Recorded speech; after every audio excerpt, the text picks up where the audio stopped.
It seems nowadays a year's not complete until we've got like 10 music games out there. But from those 10, only a couple stand out from the crowd, and this year Beatles Rock Band is definitely one of them.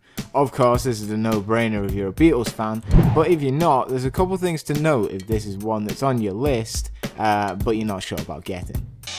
I got blisters on my fingers!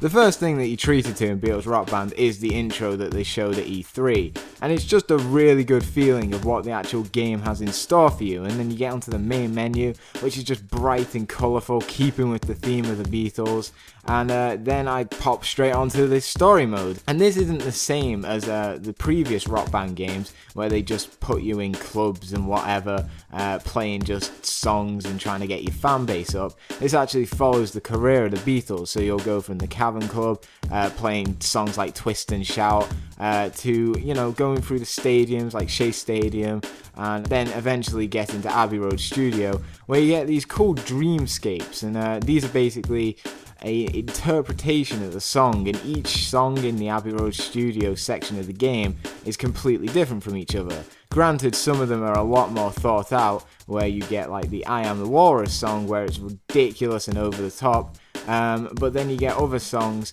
which aren't as impressive, where it's just flashing lights in the background. But overall the story is really good compared to the previous Rock Band games, and it's probably because Harmonix really wanted to pay justice towards the Beatles, and they've made basically like a biography in this story mode, so people who aren't really aware about who or why the Beatles became so popular, it really is a good way to find out all of the reasons why they just took over the world. Sky of blue and sea of green in our yellow submarine.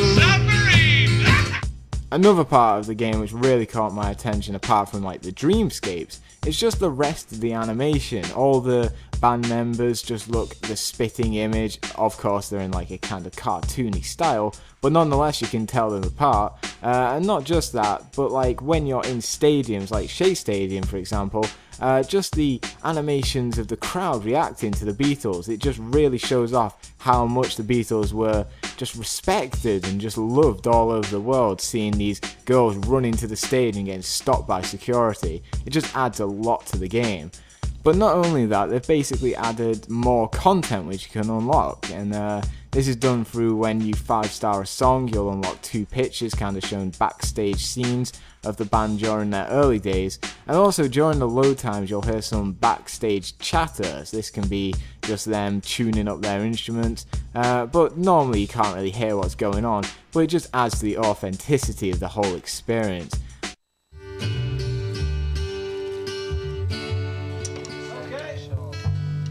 So content-wise, it doesn't really add as much as Rock Band and Rock Band 2, only really offering 45 songs, and some of those are mashups. But it's not really about that, because if you're a Beatles fan, you'll know all these songs, and for me that's better than having 85 tracks and only knowing about 12 of them. Not only that, the game is a lot easier to play, and this isn't a bad thing because the songs were actually easy songs, so it makes sense for them to be really easy to play. However, because they've added these 3-part harmonies into the game, this is actually probably the most difficult part, because if you really want to master this game, that's the part which you really should be focusing on.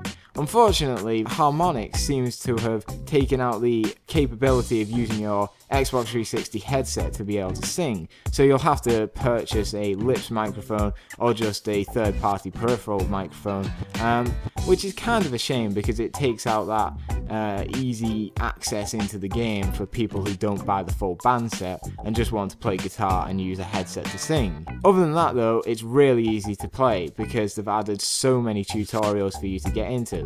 And this is probably a massive emphasis of the game itself, is that just the streamlined interface of it all, because they've added the no-fail mode easily straight there when you're choosing your difficulty, and also if you pick the easy difficulty, the no-fail mode goes straight on automatically, so this is really family friendly. That's not to say that the expert mode still won't challenge you, but for veteran Guitar Hero and Rock Band players, it really isn't that hard. So I kind of wanted to end this review on a kind of comedic note, adding so many Beatles references, but I would need a little bit of help for that. So I think I'll just say hello and maybe just goodbye, and just say that all you need is love, but that's not the case if you want Beatles Rock Band. It's a good game, you should get it.